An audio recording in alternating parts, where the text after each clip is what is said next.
प्रधानमंत्री रूस के उफा में ब्रिक्स सम्मेलन में बोल रहे हैं, सीधे वही लिए चलते हैं। ब्रिक्स देशों को रिन्यूएबल एनर्जी को सस्ती और सभी के लिए उपलब्ध हो सकने के लायक बनाने के लिए और एनर्जी एफिशिएंसी टेक्नोलॉजी पर एक बड़े कार्यक्रम की शुरुआत करना चाहिए। यही क्लीन एनर्जी को अपनाने का रास्ता है। मैं चाहूंगा कि न्यू डेवलपमेंट बैंक द्वारा फंडेड पहला बड़ा प्रोजेक्ट क्लीन एनर्जी में हो और यह बहुत अच्छा होगा यदि हम हमारे पांचों देशों के लिए एक साथ इसको इनिशिएट किया जाए। इस वर्ष के अंत तक ब्रिक्स देशों को अधिक समन्वय स्थापित करने की जरूरत है ताकि पेरिस में सार्थक और महत्वाकांक्षी समझौता सुनिश्चित किया जा सके। हम ब्रिक्स डिजिटल इनिशिएटिव पर भी विचार कर सकते हैं, जिसमें विकासशील देशों के लिए एक नए विकास के विकल्प के लिए हमारी क्षमताओं का उपयोग किया जा सके। हम विकास के क्षेत्र में डिजिटल टेक्नोलॉजी का प्रयोग करते हुए डिलीवरी ऑफ सर्विसेज को अधिक प्रभावकारी बना सकते हैं और फाइनेंशियल इंक्लूजन तथा एम्पावरमेंट को बढ़ा सकते हैं। पिछले साल मैंने युवाओं के प्रति ध्यान देने की बात कही थी। ब्रिक्स देशों को अपने देशों तथा विकासशील विश्व में महिला के सशक्तिकरण हेतु पहल करने पर भी ध्यान देना होगा।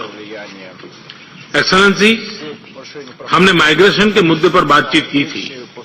एक तरफ माइग्रेशन विश्व में हो रहे डेमोग्राफिक ट्रेंड्स को देखते हुए वैश्विक अर्थव्यवस्था को मजबूत बनाने का और उसमें संतुलन लाने का स्रोत बन सकता है। दूसरी ओर संघर्षों और अभावों के कारण पैदा हुए माइग्रेशन के कुछ ह्यूमैनिटेरियन मुद्दे भी हैं। यूनाइटेड नेशंस को इस पर गहराई से विचार करना चाहिए।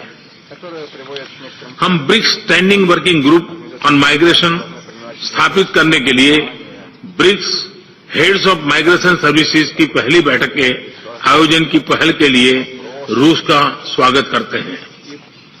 कृषि क्षेत्र में हम सभी समान रूप से मजबूत हैं और कई क्षेत्रों में तो विश्व में प्रथम स्थान पर भी है।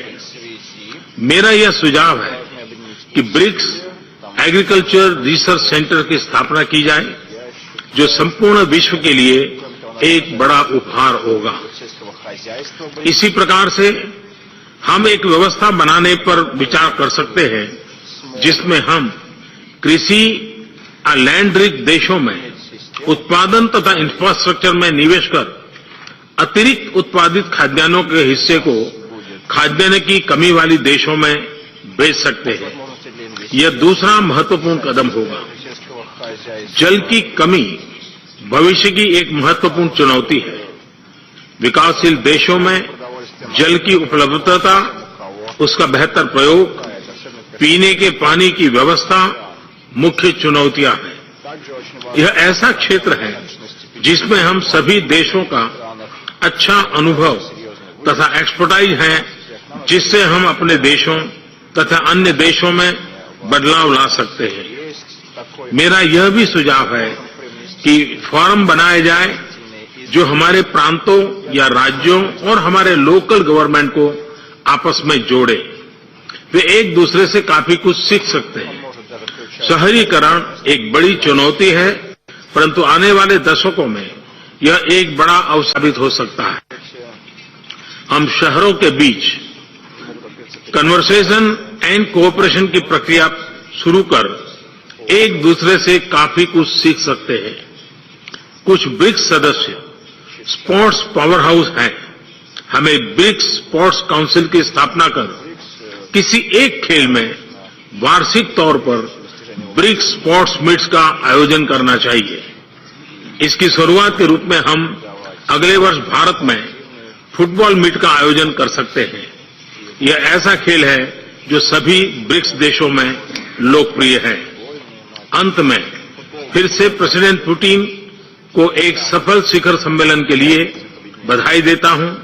मुझे विश्वास है कि मैं जो प्रतिबद्धता और संकल्प ब्रिक्स सदस्यों के बीच देख रहा हूं, इससे ब्रिक्स एक नई ऊंचाइयों को छूता रहेगा और हम विश्व कल्याण के लिए बहुत कुछ कर सकेंगे।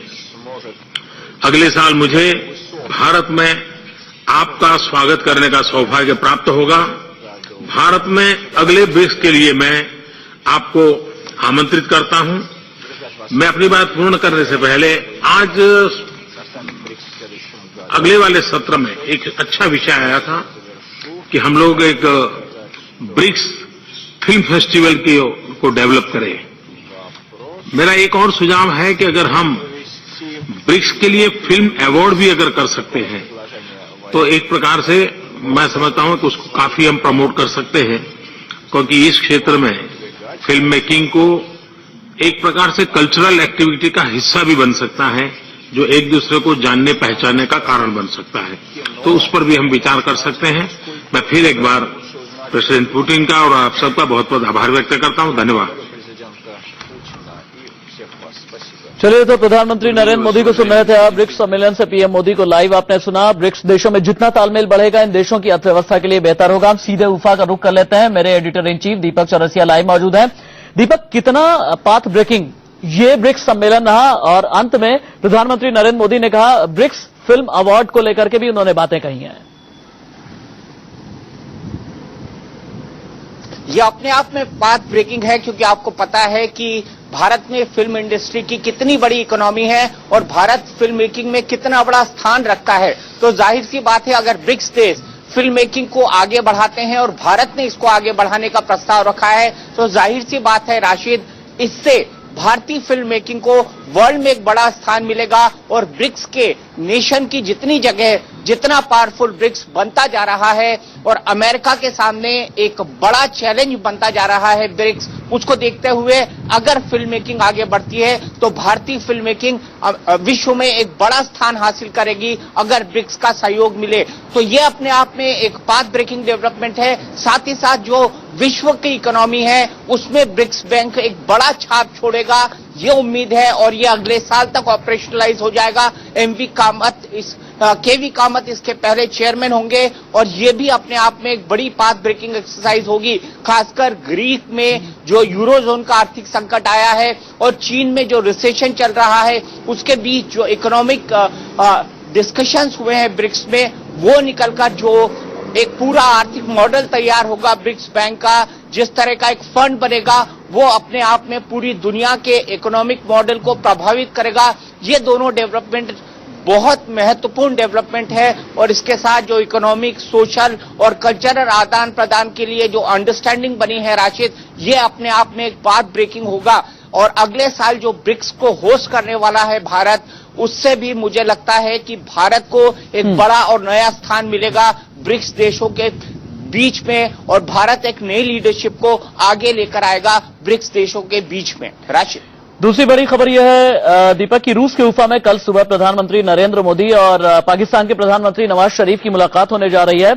क्या कल ज़कीउर रहमान लखवी पर मोदी नवाज शरीफ से जवाब मांगेंगे? बिल्कुल, दो टूक बातचीत होगी, और भारत के लिए एसिड टेस्ट होगा, नरेंद्र मोदी के लिए एसिड टेस्ट होगा कि आतंकवाद के मुद्दे पर वो क्या कमिटमेंट लेते हैं। क्योंकि भारत का हमेशा से स्टैंड रहा है कि अगर भारत को एक कंस्ट्रक्टिव कंपोजिट डायलॉग करना है भारत के साथ, एक अच्छी बातचीत करनी है, एक अच्छी साझा बातचीत करनी है, कंपोजिट बातचीत करनी है, तो पाकिस्तान को आतंकवाद को रोकना होगा, और भारत इस स्टैंड पर कायम रहा है। मई में दोनों देशों के नेताओं के बीच बातचीत हुई थी। उसके बाद जो कंपोजिट डायलॉग प्रोसेस है उसको इस बात के लिए रोक दिया गया था कि पाकिस्तान ने हुर्रियत के नेताओं से बातचीत की है विदेश सचिव के स्तर की बातचीत के पहले, और भारत ने इसको प्रोटेस्ट जताते हुए इस बातचीत को रोक दिया था, और तब से दोनों देशों के बीच कंपोजिट डायलॉग की बातचीत रुकी हुई थी। काठमांडू में दक्षिण सम्मेलन सार्क मीटिंग के बीच में मोदी और नवाज शरीफ की मीटिंग तो हुई थी, लेकिन कोई बायलैटरल नहीं हुआ था। इस बीच इसके बाद प्रधानमंत्री नरेंद्र मोदी ने एक इनिशिएटिव लेते हुए रमजान के पवित्र महीने में नवाज शरीफ को बधाई दी थी रमजान के महीने में और शांतिपूर्ण और सौहार्दपूर्ण दोस्ती को आगे बढ़ाने की बातचीत की थी। राशिद, ये हम सब जानते हैं, ये पहल भारत की ओर से हुई थी, ये पहल नरेंद्र मोदी ने की थी और इसके बाद भारतीय मछुआरों को छोड़ने की पहल दोनों तरफ से हुई थी। तो भारत की इस पहल के बाद दूसरी पहल भी भारत की ओर से हुई है। उफा में बातचीत को आगे बढ़ाने के लिए आने वाले समय में सार्क सम्मेलन पाकिस्तान के अंदर होने वाला है, तो भारत की इस पहल को, दोनों देशों के बीच द्विपक्षीय बातचीत की पहल को बेहद महत्वपूर्ण माना जा रहा है और कल उफा में 9:15 बजे दोनों के बीच बातचीत होगी। जो खबर इंडिया न्यूज ने ही ब्रेक की थी, बताया था कि दोनों देशों के बीच द्विपक्षीय बातचीत उफा के अंदर ही होने वाली है। तो राशिद, ये बातचीत कल हो रही है और आतंकवाद के मुद्दे पर भारत पाकिस्तान से क्या कमिटमेंट लेता है, इसी में मोदी की कूटनीतिक सफलता निर्भर करती है और ये मोदी की और नवाज शरीफ की मीटिंग का सबसे बड़ा सफलता का पॉइंट होगा और इसी से कंपोजिट डायलॉग आगे बढ़ना है कि नहीं, इसकी सफलता इस पूरी बातचीत पर टिकी हुई है। ठीक है दीपक, बहुत शुक्रिया आपका इस तमाम जानकारी के लिए। वैसे ये देखने वाली बात होगी कि रमजान पर दोनों ही नेता जब खजूर खाते हैं तो वो कितनी उसमें मिठास होती है। वक्त ब्रेक का हो चला है, कहीं मत जाइएगा, बस थोड़े से इंतजार के बाद खबरें जारी हैं।